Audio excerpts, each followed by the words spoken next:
तो coaching shipyard limited ship building sector में ये कंपनी काम करती है, आप सभी को पता है। रिसेंटली कंपनी को कुछ बड़े ऑर्डर्स भी मिले थे और इजराइल और ईरान के कॉन्फ्लिक्ट की वजह से ग्लोबल प्लेयर से भी कंपनी को अच्छे बड़े कॉन्ट्रैक्ट्स मिल सकते हैं, क्योंकि जैसा कि मैंने आपको पहले भी बता रखा है कि हमारी अगर हम डिफेंस कंपनी की बात करें तो उनको अगर कोई भी ऑर्डर मिलता है, लाइक मान लो एयरक्राफ्ट का, तो एयरक्राफ्ट में सभी चीज़ें हमारी कंपनी खुद नहीं बनाती, काफ़ी सारी कंपनी की ज़रूरत पड़ती है जो कि बोल सकते हैं ग्लोबली कंपनी है। लाइक हम एचएल की बात करें तो तेजस की आप बात कर सकते हो। तेजस का पूरा बॉडी एचएल बना सकती है, बट उसकी जो इंजन्स हैं उसके लिए हमें इलेक्ट्रिक पे बोल सकते हैं डिपेंडेंट रहना पड़ता है। तो जो ग्लोबल अनसर्टिनिटीज़ आपको देखने को मिल रही है वॉर की वजह से, तो इस वजह से हमारी जो डिफेंस कंपनी है वो ज़रूर आपको फोकस में आती हुई देखने को मिलेगी, जिसमें कोचिंग शिपयार्ड जैसी कंपनीज भी है।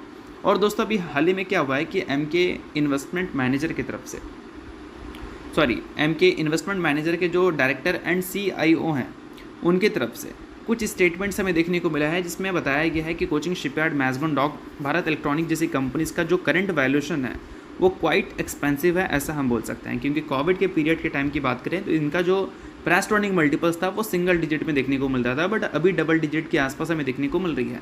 और जो अर्निंग्स ग्रोथ कंपनी ने पास्ट में दिखाया था उस ग्रोथ के हिसाब से प्रेजेंट जो वैल्यूएशन है वो कंपनी को पूरी तरह से जस्टिफाई कर रहा है। बट अगर ऐसी परफॉर्मेंस कंटिन्यू रहती है तो उस केस में क्या है कि वैल्यूएशंस कंपनी का क्वाइट एक्सपेंसिव हो सकता है।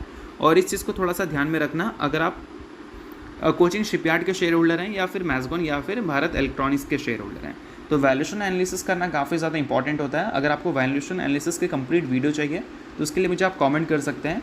और वैल्यूएशन एनालिसिस जो है वो किसी भी शेयर होल्डर के लिए काफ़ी ज़्यादा इंपॉर्टेंट होता है, इस चीज़ को भी थोड़ा सा ध्यान में रखना। अब इसके अलावा दोस्तों आप यहाँ पर डेटा देख सकते हो, पिछले कुछ टाइम में जो अर्निंग्स में तेज़ी देखने को मिली है, उसके बाद इस कंपनी के ईपीएस में भी तेज़ी देखने को मिली है। ईपीएस में नहीं, प्राइस टू अर्निंग मल्टीपल्स में।